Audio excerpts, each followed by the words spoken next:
Welcome, everyone. Thank you for joining us today for the launch of Impress's AI Best Practice Note on the use of artificial intelligence in journalism. We're very excited to share our insights with you today. My name is Tom Spencer. I lead the regulatory operations here at Impress, and I will be your host for this webinar. So some of you in attendance may be familiar with me in some capacity, hopefully in different circumstances other than complaints or dispute resolution. So let's quickly run through the agenda for today. So the first part of the webinar will focus on the launch of Impress's new AI Best Practice Note and some of the key takeaways. And the second part of the webinar will bring in some fantastic guest speakers we have today from a variety of sectors and with expertise in AI, who will be discussing some of the challenges and opportunities which AI creates for journalists and publishers before responding to some of the questions you have submitted in advance, as well as potentially any further ones we receive today. Which leads me nicely onto just briefly housekeeping notes. First, just to note, the webinar is being recorded and live transcription is also an option for anyone who would like that. And the recording will, of course, be available online afterwards. Also, please feel free to submit any questions for our guest speakers today using the chat function. And we'll also be conducting a few polls, which we'll highlight throughout the session. And of course, we encourage you to participate and share your thoughts with us. But without further ado, let's begin with the launch of Impress's AI guidance. And I'll firstly hand over to the chair of Impress's Code Committee, Andrea Wills, who will provide an introduction to the AI Best Practice Note, including how AI is currently shaping journalism and why there's a need for ethical guidance on AI. So over to you, Andrea. Thanks, Tom. Morning, everyone. Well, as I'm sure you're all aware, stories about AI yo-yo in and out of the news most days. Just yesterday, you may have noticed the Children's Commissioner for England called for a ban on apps that make deep fake nude images of children. Last night, I was listening to a documentary discussing whether the UK can become an AI superpower. And when the London Standard first launched as a weekly, it published an AI-generated review in the style of its former art critic, Brian Sood, who died in 2015, as well as an AI-generated picture of Prime Minister Keir Starmer, so it's used as marketing purposes too. But it's some of the unethical uses of generative AI models that concern us most. Deep fake images of children are one example. But I was shocked when I heard about the completely made up exclusive interview with Formula One champion Michael Schumacher, who's not been seen in public since his near fatal skiing accident 12 years ago. It was the launch of ChatGPT in November 2025 that began to highlight the pitfalls that generative AI solutions create for publishers, whether used to generate text, images, video, or audio. And the Impress Code Committee had already incorporated clauses into the revised standards code, at the time unpublished, to ensure human editorial review of all AI-generated content and the transparent use of AI tools. But in such a complex area, we wanted to do more, and this best practice note is the result. It's about giving our publishers the confidence to adopt and use AI tools in an ethical and responsible way. The note isn't binding in the same way as the standards code and its guidance. It represents current best journalistic practice. But who are we and what credentials do we have for publishing this best practice note? Many of you will know about the Leveson inquiry into the culture, practices and ethics of the British press. I'm sure some of you will also know Impress was set up as a direct result of its recommendations. There are two press regulators in the UK. Impress is the Leveson compliant one.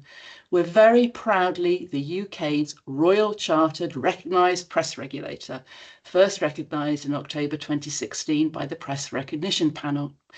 We've retained our status ever since through PRP cyclical reviews, the third just successfully completed. Our legal status was upheld by the High Court after it was challenged in 2017. Over 120 publishers and 200 publications are now regulated by Impress. Recent joiners include the Bureau of Investigative Journalism, Open Democracy, and the Bristol Cable. By joining, publishers make a public commitment to integrity for their conduct and their content, and Impress provides them with expert support, regulatory services, and best practice guidance. We have a standards code which our members must comply with. This code is ultimately the responsibility of the board, but its code committee is delegated to draft the code and its guidance along with complementary best practice notes like the one we're launching today. Last summer, I completed the 6-week Oxford Artificial Intelligence programme and learned about the 3 key pitfalls of AI: bias, privacy, and explainability.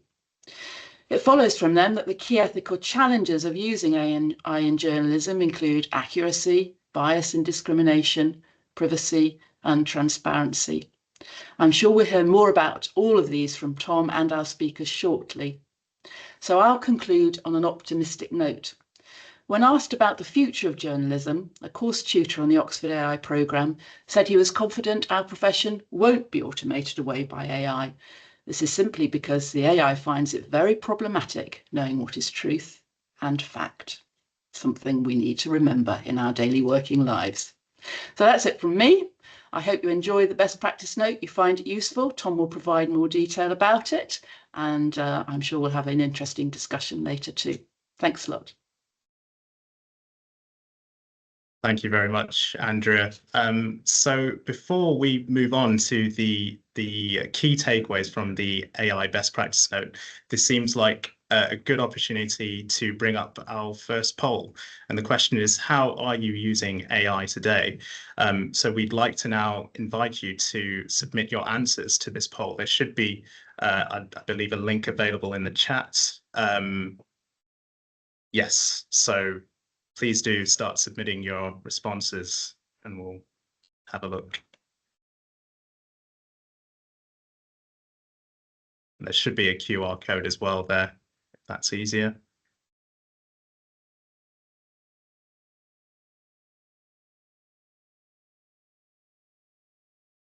So a lot of responses there for improving efficiencies.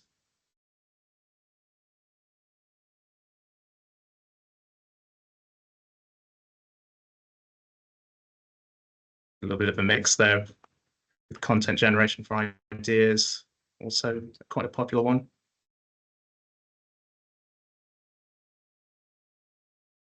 Interestingly, none for content generation for publication. So that's a few coming in now. That's it. So we've got some interesting responses there, and a few of those points we will now jump into as part of our key takeaways from the best practice note. So those, so bear with us. We'll probably touch upon some of those topics there. So I'm just going to reshare my screen on that note. And I'll now delve a little bit deeper into Impress's best practice note and some of the key takeaways. So for some background, it's important to note when you think of a regulator, you may think of perhaps the law or body like the police, but the role that Impress plays is very different in that we're working very much as facilitators. So the work we do is very much in response to what you've told us and what your concerns are, whether you're a publisher or a member of the public or any other interested stakeholder. The best practice note was the culmination of about a year of research and development from Impress's code committee, which included analysis of existing guidelines and policies from a range of news organizations across the globe, as well as global initiatives, agencies, and regulators. From there, patterns then began to emerge in relation to which AI topics would be most relevant for us to consider and where these topics would align with our existing standards code clauses, which are binding on our regulated publishers. So as we began to develop the first iterations of the best practice guidance, we also took into account the importance of consulting with our regulated publishers and other interested stakeholders, including members of the public, to gauge their thoughts before finalizing the best practice note. And so we launched a public consultation back in December, which lasted just over a month, and we received some very helpful and insightful contributions, which helped us to shape that final version of the best practice note. So as you can see from the slide here, we consulted and referred to over 70 different stakeholders, including journalists, publishers, academics, and industry experts. And we also received very positive feedback during the consultation period from participants who felt there was certainly a strong need for specific guidelines on the use of AI in journalism. So what are the key takeaways from the best practice note? First and foremost, publishers must always exercise human editorial oversight for all uses of AI tools to generate content. And this is essential. It's already prescribed under the accuracy clause of the Impress Standards Code. It applies to AI-generated or AI-assisted infographics, for instance, illustrative AI-created images, and of course, AI-generated news content, which publishers must take particular care with. This editorial oversight extends to content submitted to a publisher by a freelancer or contributor even. So an editor should be expected to ask that freelancer or contributor to disclose any use of AI in the production of their story where they may suspect it might have been used. So that's a very important point. Secondly, AI makes mistakes. There's always a risk of AI tools such as ChatGPT generating inaccurate or misleading results or fabricating information.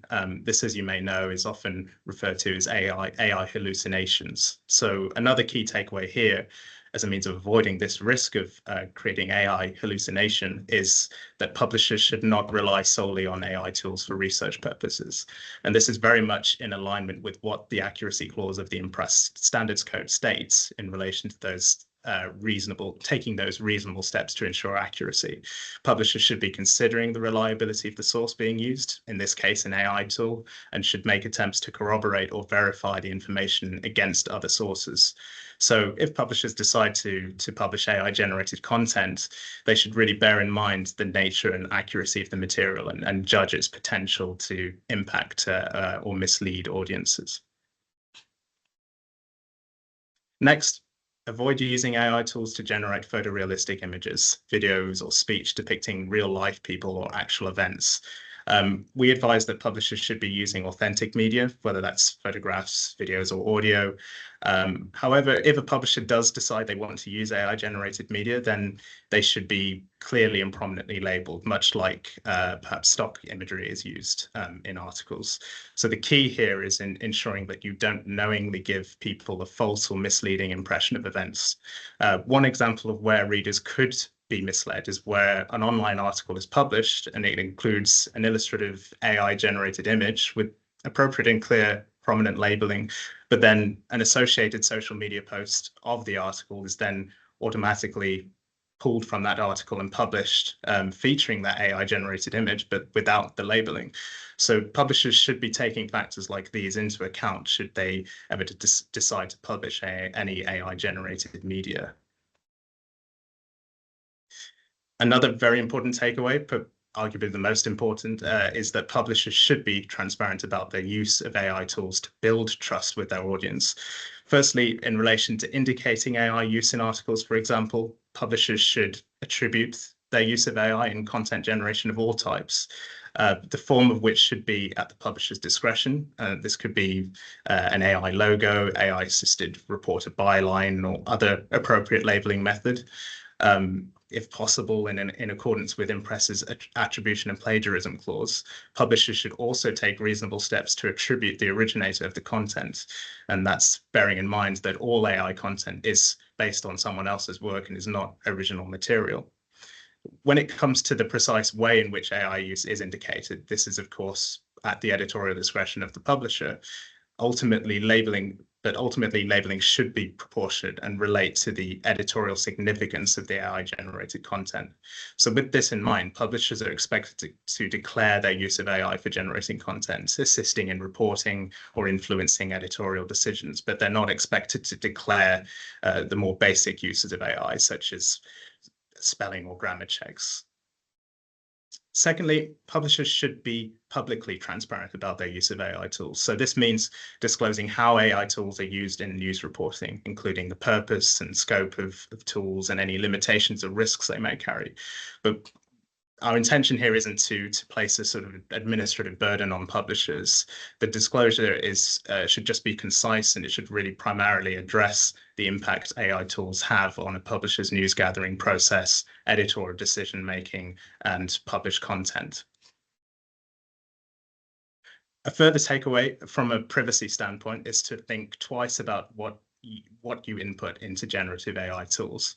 It's important for publishers to remember that tools like ChatGPT are developed using training data, which is obtained from publicly available information on the internet, information that is licensed from third parties and information that users or human trainers provide. So publishers should be careful and consider the types of information they share with these tools, and avoid inputting confidential or sensitive information or copyrighted information, for instance, into these tools. Anything you share could be used as training data for future versions of an AI tool, risking the infringement of your personal copyright. An additional point here in relation to privacy is that publishers should ensure that they don't input personal identifiable information into generative AI tools. Aside from such personal information becoming part of an AI model's training data, if personal information about an individual were included in questions or prompts to AI tools, this could potentially lead to legal issues for publishers in the form of reputational damage or claims of defamation, for example, where information has been misrepresented or distorted, or otherwise claims of unauthorized disclosure of personal data. If we also look from the standpoint of anonymous sources, which many publishers who engage in investigative journalism may use, so under the Standards Code, publishers must protect the anonymity of these sources where confidentiality has been agreed. So particular care must be taken when using, say, a cloud-based transcription service, for instance, which are not completely private, to transcribe into interviews with an anonymous source. There is a risk that the safety or even the life of an anonymous source might be endangered if any personal information about them were placed in the public domain. So the essential point here, ultimately, is that publishers need to ensure the rights of individuals are protected, and private information is only used in compliance with data protection law. So this has been an overview of the key takeaways from the AI best practice note to provide you with a better sense of the areas of AI which publishers should be paying particular attention to. So please do reach out to us after the webinar if you'd like to hear more about the guidance, and of course you're welcome to submit any questions. I think a few people have already started submitting questions, which is great, and these questions will be put to our expert panel during the upcoming Q&A session. Which brings us on to part 2 of the webinar, and I am very pleased now to welcome Veronica Gordon, who will be facilitating this next session with our guest speakers. Veronica is a member of Impress's Code Committee and founder of the social enterprise Our Version Media. She has also had an extensive career as a journalist, including with ITV News and the BBC, and most recently has completed a master's course in applied artificial intelligence and data science. So thank you very much, Veronica, and over to you. Good morning, everyone, and thank you for the introduction. It looks like my camera has disappeared. So yeah, we're going to do the second poll of the day. And so we're going to ask you what concerns you have about the use of AI in journalism. So there's the Slido QR code. Can you scan the code or go to the website and enter the code and take part in this poll, please.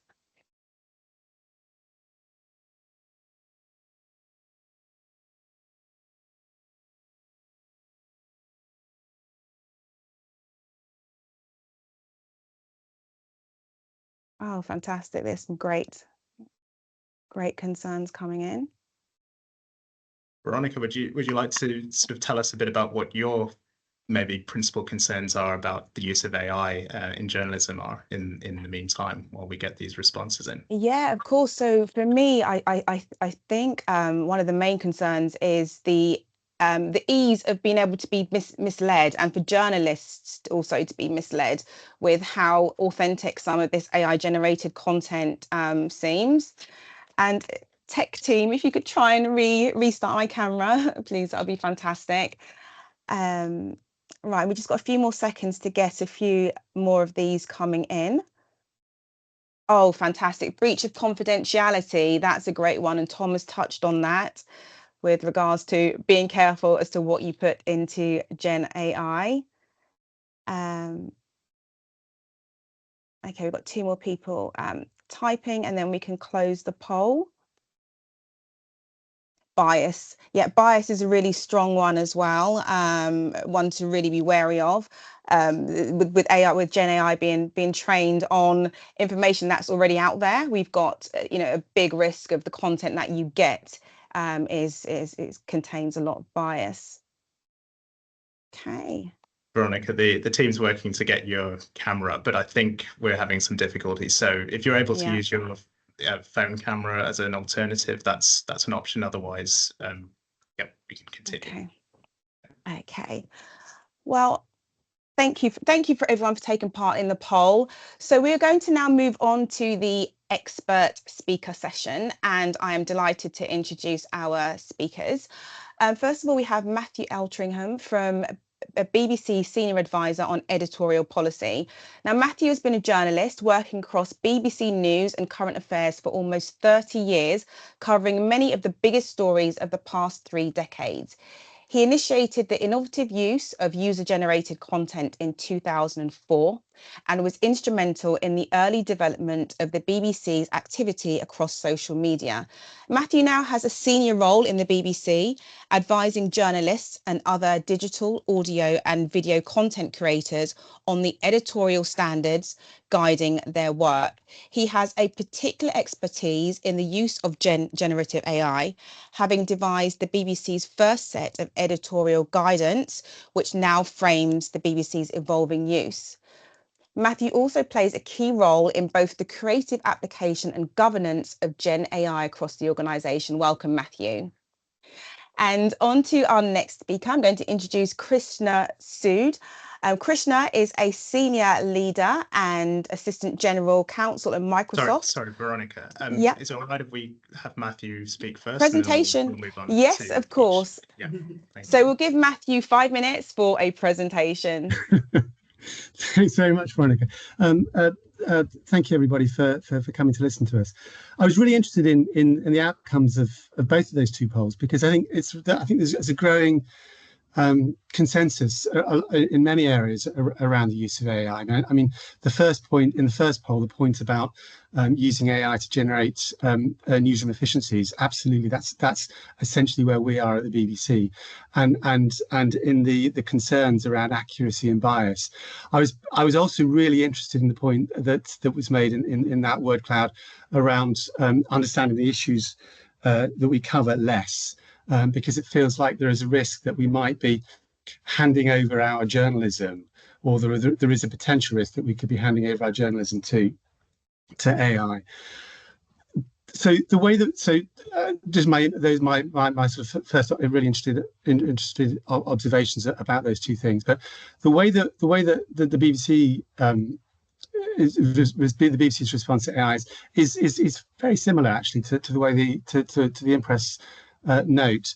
We take a principles-based approach to everything that we do in this area, for lots of reasons, but one of them being it's such an evolving space. To be prescriptive or proscriptive about something is very hard, because skills, experience, understanding, technology is developing in the space all the time. So being very prescriptive about what you should and shouldn't do is quite hard. But if you've taken a principles-based approach, which is what we and the Impress note is doing, I think is quite a constructive way forward. Like that note, accuracy, privacy, fairness are big issues for us. But as everybody will be, I'm sure, aware, impartiality and bias is a particular issue for the BBC. So that underpins a lot of our concerns around AI. One of the exercises that we get our staff, our journalists, and our non-journalists to do before they start using AI is to prompt.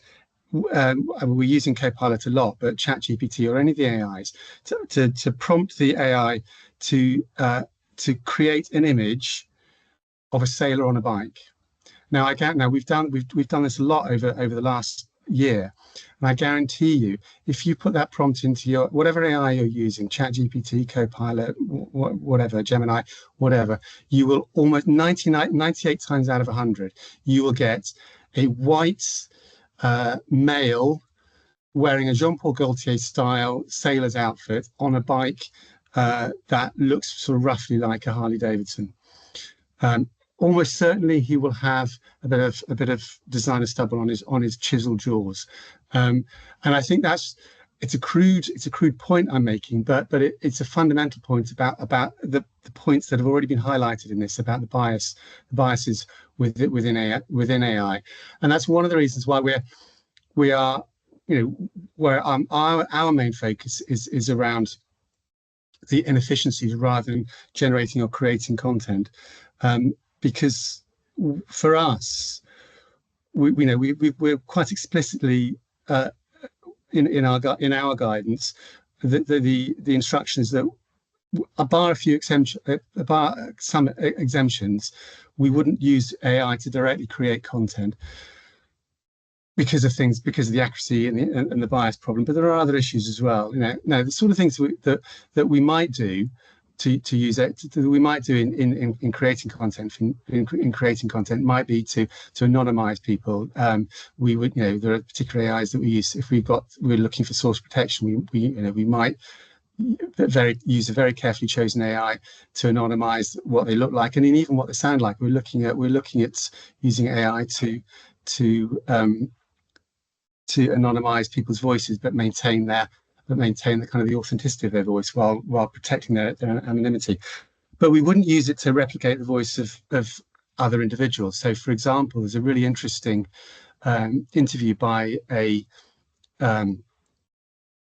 Ukrainian radio station that is available you can find it on YouTube with Volodymyr Zelensky. Now the interview it's an entirely legitimate interview. It's a very strong and very good interview. But what they've done is that they've created a button where you can listen to Zelensky and the interviewer in a range of different languages: in Russian, in English, in Ukrainian. Now, for us, that's not something that we would feel comfortable doing because he didn't give the interview in those languages. He gave the interview in a mixture of English and Ukrainian. He didn't give the interview entirely in English or indeed at all in Russian. So the idea of allowing that to happen, even though it might be more engaging and appropriate for the audience, engaging and easier for the audience to understand, the idea of doing that would be misleading the audience, because he didn't give that interview. That interview wasn't given in Russian or entirely in English. It was given in a range of language, in those two languages, and that's not actually what happened. So our attitude is largely around using AI assistively rather than kind of directively. So again, I think it's cropped up in some of the polls to data crunch, to help in researching big documents. One of our BBC Verifier are trying to develop a tool to aid the verification of user-generated content.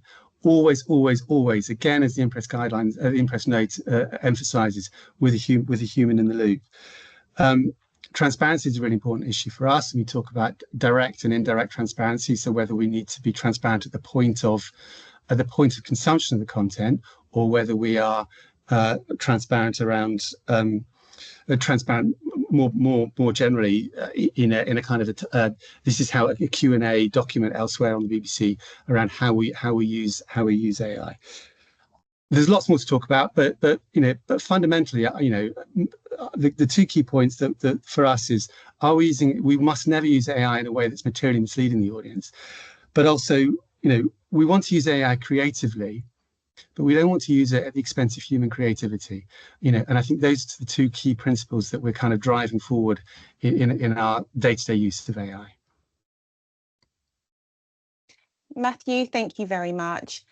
And our second speaker is Krishna Sood, Microsoft Assistant General Counsel. Krishna Sood is a senior leader and assistant general counsel at Microsoft with over 20 years of global experience across Australasia, EMEA, and the US. She leads Microsoft's AI and IP strategic initiatives, supporting partnerships with the creative communities and Microsoft's work on AI content safety. Prior to joining Microsoft, Krishna worked for the BBC, Formula One and A&E Networks UK, a joint venture between A&E Networks and Sky in London, and in private practice in Melbourne, Australia. Krishna is an expert advisor to the Global Partnership on AI and the EU Intellectual Property Office. She graduated with honours in law from the Australian National University and holds a Master of Law from King's College London. Krishna, good morning and welcome. Thank you so much, Veronica, and that was really quite an amazing introduction. I will try to do it some justice, but really excited to be here today, and thank you very much for Impress for inviting me to speak about some of the ways in which we see certainly the network of newsrooms that we work with adopt AI really with the long-term view of creating durable and sustainable business models and processes. So our objective when we work with newsrooms is to empower organisations and journalists through technology. And we believe AI is one way to do that. And over the past year and a half, we've seen AI adoption start to take hold in news organisations of all types and sizes, which is important. It's not just large organisations, it's small organisations who are really looking at ways to do more with actually less. And at Microsoft, we believe that AI is a tool that can create efficiencies for journalists. And we also, in addition to our tools, collaborate with newsrooms on solutions that make newsrooms stronger. And I will speak a little bit more about that because there are some interesting case studies. But I just wanted to level set on our approach because some of you may not be familiar with our organisation or our products or what we do, but at Microsoft our approach is that generative AI, much like Matthew said, is assistive technology. So it cannot replace the human act of journalism and reporting, but as a co-pilot, what we found is that it can assist everyone, including journalists, to be more efficient at tasks. And I'll come on a little bit more about the tasks that we see particularly AI excelling in newsrooms. Because ultimately we want journalists and news organisations to be able to spend their time on creating high quality news that serves communities. So here are some of the most popular cases we've seen. So translation of organisational documents, newsletters and stories. And that may be just really behind the scenes versus actually for publication. AI-driven experiences that personalise content for the web or mobile apps. And turning a story into different formats such as social, video or text. There are obviously a multitude of uses and it was really interesting to see the poll, but where we really see the benefit of AI is on the administrative and operational side of journalism. So that's where I'm going to focus some of my case studies. I've got 3 case studies that I'm actually really excited to share because I think it just makes it a little bit more tangible in terms of how organisations, particularly large and small ones, are utilising AI. So one of the places we've seen a lot of progress is using Copilot. So that is assistive technology. Microsoft has a product called Copilot to assist with newsroom operations. So these tasks are often additive to someone's day job. We've seen that managers and staffers are often time poor and don't always have the expertise to manage the broad range of operational activities. And so we worked with a major US newspaper chain that was struggling with onboarding new hires. So think of it as their HR process. Their AI innovation editor noticed that managers charged with onboarding new hires and training often didn't complete the training consistently, and it resulted in an uneven experience for new staffers. So different outlets in the chain had different policies and procedures, resulting in different expectations of what onboarding should be. The trainers themselves may not have had the requisite knowledge because they were just tasked with this particular activity, and also there wasn't they didn't have the resources to actually go and kind of learn, so they were really just learning on the job. And then a reality that we probably all can are familiar with is that the tools and documents and materials were just kept in different places across the organisation. Some were digitised, kept in different files, and some were analogue. And so the editor in charge of streamlining this process created an onboarding co-pilot that used the organization's resources. So this is information already developed by the organization. It made it more accessible. So they used internal trainings, HR forms, policy trainings, and guidelines to create a more consistent onboarding experience. So the experience covered things like how to work with a CMS system, leadership and ethics training, editorial guidelines and HR paperwork. It also piloted how to create a consistent onboarding experience that actually is now potentially going to be expanded to other areas of training. The tool also had a cost benefit because there are off-the-shelf tools that you could use, but this organisation found that the vendors that offered these services offered it at a fairly high cost. And so the organisation was actually able to customise this particular use case for their organisation using the tech that they already had and using the documentation that they already had access to. I'm going to pivot now to actually another use case, which is actually making archives more accessible. And this is actually a kind of a smaller newsroom success story. So another place where we've been working with news organizations is to drive change. Is by creating tools that can more seamlessly access their archives. So we're working with a cohort of local news organizations on AI solutions for their newsrooms through a program with the LensFest Institute, which supports local news and democracy. So the Philadelphia Inquirer is one of the news organisations in that cohort. They faced a common problem. They had generations of archive material and their community locked away in different formats. So physical archives, text archives, and some digital archives. And those archives used to be searched by researchers who would create research files for reports. Unfortunately, those positions have largely gone away, but the need for historical data remained relevant for reporters. And so the Inquirer, working with Microsoft in a hackathon, created a chatbot that can access some of these archives in a Q&A style with reporters. So reporters who have tested it have discovered that they save up to a day's worth of time a week.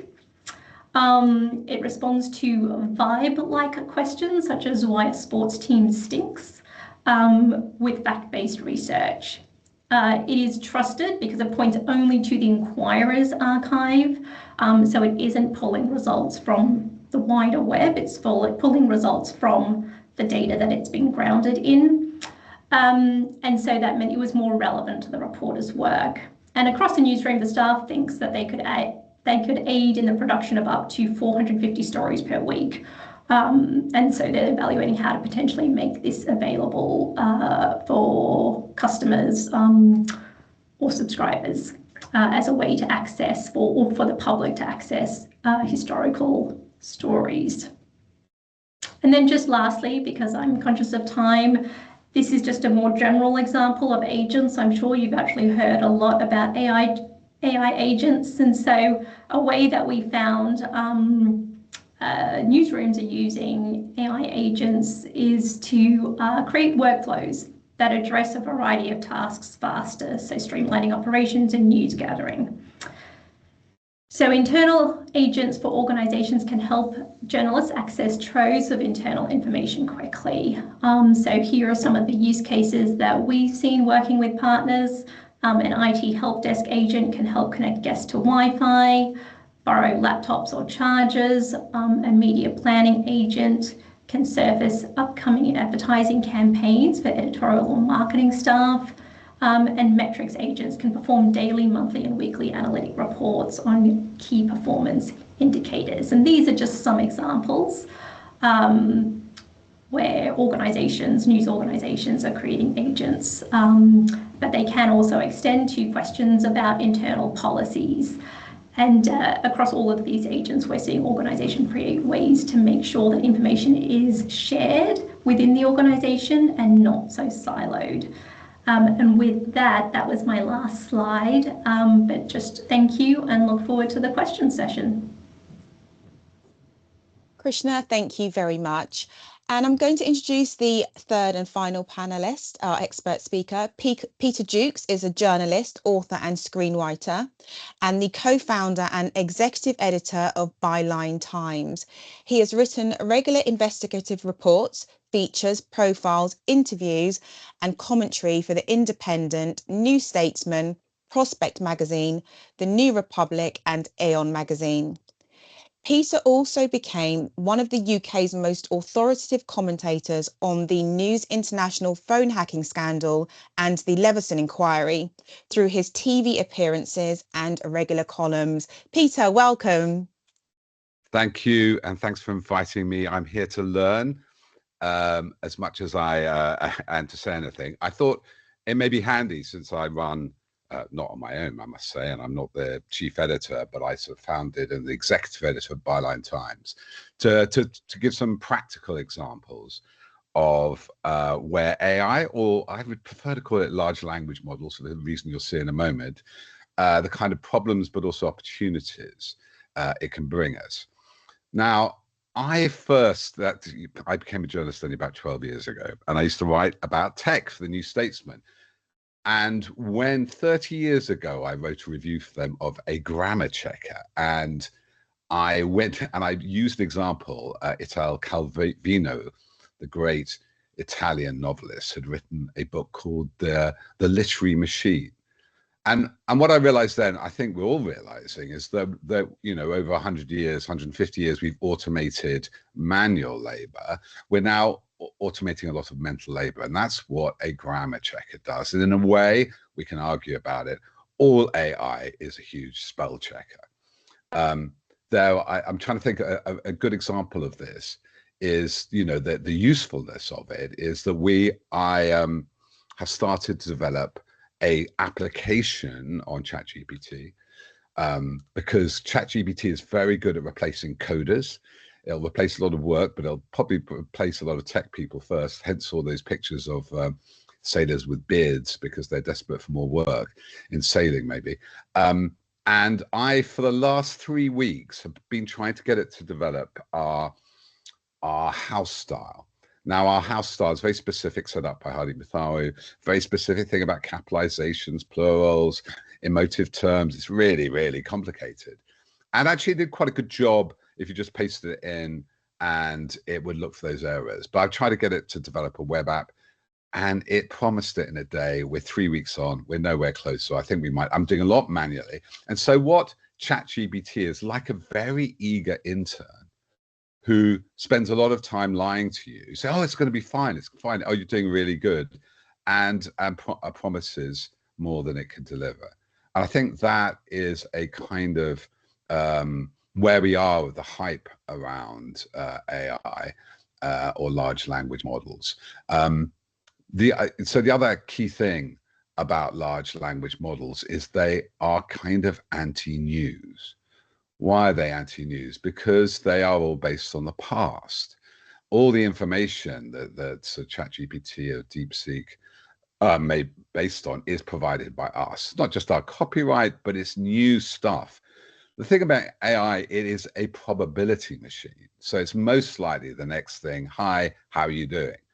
It won't go, hi, Rupert Murdoch's going to prison, because not that he is, by the way. I'm just saying that as an example of a sentence, which, and that's what news does. It provides a new sentence, a new term, which then often, unfortunately, AI will crunch in terms of accuracy into something completely deceptive and hallucinatory. So a classic example of that, on, you know, from my experience, is very early on. Well, no, maybe not very early on, about 2 years ago, when sadly the great court reporter, James Dolman, was a court reporter who worked a lot on the phone hacking trial, on various trials in Scotland, and he sadly died. So I thought I had to give a sort of quick speech at his funeral, or the funeral afterwards. And I looked up James Dolman, and I said, James Dolman got lots of things right. And then it went, and he was prosecuted for phone hacking in 2013. I mean, that level of error. He covered the phone hacking trial, but on probability, because it was so mentioned around the phone hacking trial, at that point, ChatGPT had accused him of phone hacking, which would have got me if he'd been alive, and I delivered that, would have got me in the courts. So that, on, as Krishna says, there is huge opportunity there on the administrative side. If I can get ChatGPT, that eager but slightly mendacious intern, to actually deliver this app. I've gone through Render, I've gone through GitHub. It keeps on saying it's coming in an hour, and it never arrives. I still, anyway, that would save us a lot of time. The other, I think, in that sense of administration, we never use it to write materials. Sometimes I've used it to check for house style, and it can be, with those errors in mind, I said about James Dolman, be a very good search aid. I mean, one thing I did do is I had this great essay by Simon Weil, which I sort of read about the time we were joining Impress, about this tribunal of truth. And I can read French okay, but I mean, I needed to back it up, and I asked it translated for me. And I asked it, really interestingly, based on a photograph. So what it did in a few seconds was those mental labors, which we all get used to, like working in WordPress, which could be speeded up, just like, you know, we've got washing machines to clean the dishes now. I asked it to then translate it from the OCR, the image, and translate it, which it did. But it made a huge error. Simon Weil was talking about, you know, the needs, how lies had led to war in the 1930s and 40s. And she cited an example of a French writer called Maritain, or Maritain, and my French isn't that good, I'm not sure how to pronounce that, and how he'd lied now about something, and there should be some tribunal of truth. She had a quite severe idea. There should be judges, and people should be, well, constantly harried for their lies. But she used him, I think, to talk about Greek culture, how he'd lied in an academic book, or sorry, how he'd misled people or got something wrong. But because he was more famous for lying about the murder of priests through the Spanish Civil War, the AI, ChatGPT, inserted that instance into a translator. And fortunately, I knew enough French to go, that's the wrong example of Maritain. Can you correct that? And again, the mendacious intern that it is. Oh, sorry, yes, you caught me out. So that is always fact check, because it hallucinates. It tells the past, it aggregates on what is most likely to be the case. As I keep on saying, uses what is new in the case. It is, you know, basically the world of AI, large language models, is the world of probability. We're in the world of possibility. I'd say it is good at cognition of various cognitive tasks would take us ages to do, which it does better, but it's terrible at recognition. I don't believe any of those AI images. I can always tell they're fake. And it doesn't make choices. It makes logical, and with this inference machine, you can see it make decisions based on probability. It doesn't make choices. Why doesn't it make choices? Because it has no skin in the game. It is this eager intern. I mean, I do take this point for somebody saying every ChatGPT prompt, thank you from whoever put that in the chat, consumes 2 to 5 liters of water. I burnt up a small lake, unfortunately, trying to get my mendacious eager intern to create a house style editor. So it hasn't got any skin in the game. It doesn't get thirsty. One area where I do think, which hasn't been mentioned, is in the area of research. Well, it has Krishna on external research. So if it's the inventiveness of those prompts, we are giving it information. It feeds completely off our information, obviously our historical information and your new prompts. And I'm a bit worried about that. I actually got it to agree that AI cannot create art, only artifacts. But one thing it did brilliant for me, I'll end on this. I was looking at comparing Musk and Murdoch. Obviously, you know, 2 businessmen or 2 media moguls now got involved in politics, one in the UK, one in America, well, both in America. And I wanted to see, obviously I knew, you know, Murdoch goes in the back door, Musk went in the front door, various things, but I wanted to see their wealth and their media reach change over time. And there's actually, I got ChatGPT to look at the retweets, Musk's account, look at Murdoch's empire, the presumed media reach, look at their wealth. And there's a crucial moment, well, I detected it through it, when Murdoch meets Musk in 2023 at the Super Bowl game, and Musk goes crazy because Joe Biden's tweet does better than his, and he changes the whole algorithm. But it's that moment that Musk's wealth overtakes Murdoch's, and by, at that point, by the inauguration, he could buy Murdoch out like 40 times. In those ways, and it put this in graph form, in those ways, as long as the questions you're asking are interesting, and as long as the historic data you're mining in a new way needs to be double checked, it is a brilliant tool. But never trust that mendacious, eager intern.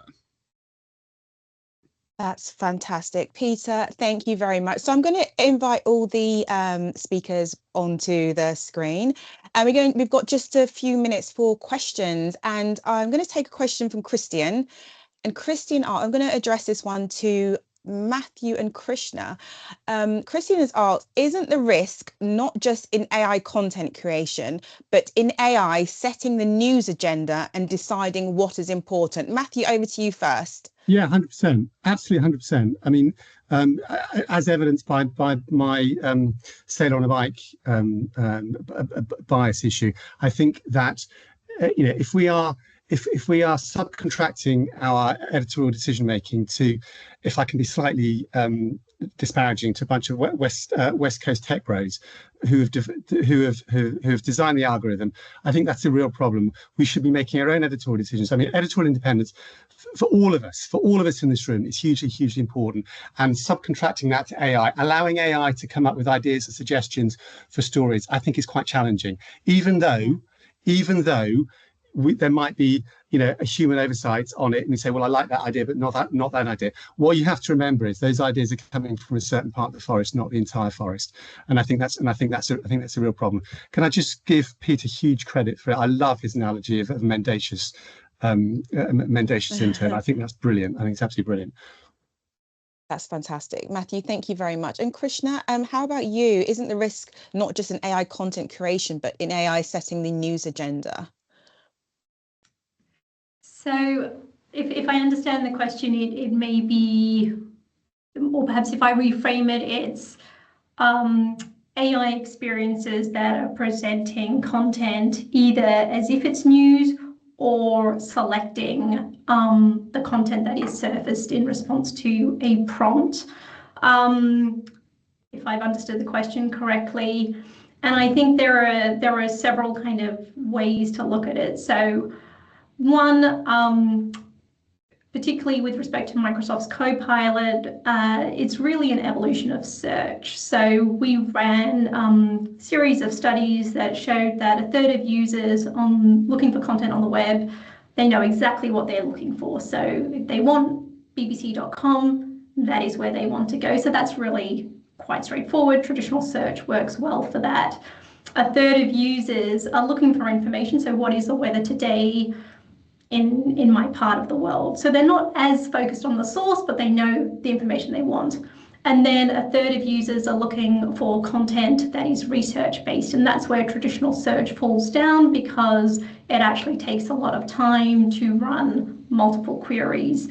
So we view Copilot really more as an evolution of search. And I think what you're seeing then is in this more interactive search interface, the experience is a little different to what you might be used to if you're just looking for blue links. And so we've actually worked with publishers in a number of ways, but we have run a pilot called Copilot Daily. It's a licensed feed, so we pay news publishers, and users receive curated, personalized news feeds. I think there are several, and we don't have time for a philosophical discussion. I think it's only one way to access news. I think, though, there still has to be a way to access news content where you have the opportunity for discovery, if that makes sense, so that you're not being pushed news by a particular newsroom or by a particular platform, but you had the opportunity to search for news. And so what I see is that there are probably opportunities for multiple ways to access information on the web. And I guess it's, an opportunity to work with news organisations to find out ways in which that is not only meets consumers' needs, but is also sustainable. And by that I mean in terms of it provides a sustainable way for news production. Krishna, that's fantastic. Thank you very much. And we've got time for one more question. I'm going to throw that to you, Peter. And it's a question from Wendy. Wendy has asked, what's the quickest way to check the accuracy of AI generated information? Good question. I mean, it does give links. So usually ask for the links, go and check the links, go and check the source. Is that credible? It's something like the BBC. Yeah, and have they actually interpreted the data right? Because I said there's a lot of sort of probabilistic bias in it. That seems to be the best. And yes, never rely on it for any information you think that's strategically new or is an unsourced. I used it to look at financial records. I used it to with Musk Murdoch. I used it to look at the data on retweets, which is kind of was until Musk closed it down, publicly available. So I think you never, and I think it's very good you're doing this. All the stuff about privacy, source protection, that news information is more than oil. It's also potentially a Novichok. The wrong information, the wrong hands, targeting the wrong people can be deadly, or very, reputationally deadly, or for yourself as much as the target of that. So it's just as you would with any Google search. You will check that, and I think it's slightly better than Google search now because you don't have to scroll through all those dead Google links which they buried and the promoted ones. It does dive a bit deeper, but like anything, verify. Thank you very much. Thank you. Thank you very much to our expert speakers. I'm going to bring Tom from Impress back. Tom, over to you. Great. Thank you very much, Veronica. That was a fantastic discussion, very interesting. And thank you very much to all the speakers again for taking the time out of your busy schedules. So this, with just a couple of minutes to go, this just brings me to say some final remarks before we close today's webinar. The introduction of the new AI best practice notes by Impress for publishers really exemplifies our aim to sustain and support an independent, ethical media. We're a small organization, but we have big goals, and we'll continue working on initiatives to support our members and the wider ecosystem and to champion news that can be trusted. And we do this as an independent, non-profit organization. So with this in mind, these are just 3 of the upcoming offers that Impress has that you should be aware of. Firstly, Impress is putting together a coalition of independent news publishers, including major trade associations, to support ethical value exchange between publishers and platforms under the new competition framework. As an impartial body, we're best placed to facilitate the negotiations, and we want to work with any independent publisher that is interested in being part of their coalition. This is about ensuring there is a sustainable market for those publishers that want to operate with integrity. Secondly, we consider redress for media harms to be critical for both publishers and the public. To date, no Impress publisher has been successfully sued, and we continue to develop our services to support those who need legal protection. So please do reach out to us if you want to know more about this. And third and finally, we heard the feedback from publishers and our network that training is sorely needed. So we've partnered with Innovate UK and the University of Huddersfield, and we'll be releasing a journalism ethics accreditation course covering a variety of subjects, including AI. And we're working on partnerships to ensure there are bursaries for our members and for those with low income. So please register your interest so you can be the first to access this. So finally, just to say, thank you very much again, everyone in attendance. Hopefully we answered all your questions, but sorry if we were unable to cover any of them. But we certainly look forward to continuing this conversation about AI in journalism, particularly as AI is inevitably going to evolve in this space. I think do we have a link to the best practice note? Hopefully we can put that in the chat if you're able to stay on for a few moments, but it will be available on our website as well. And we'll be in contact with you in the coming days for a feedback survey. So we of course look forward to hearing your thoughts. Thank you very much again, and have a great rest of your day.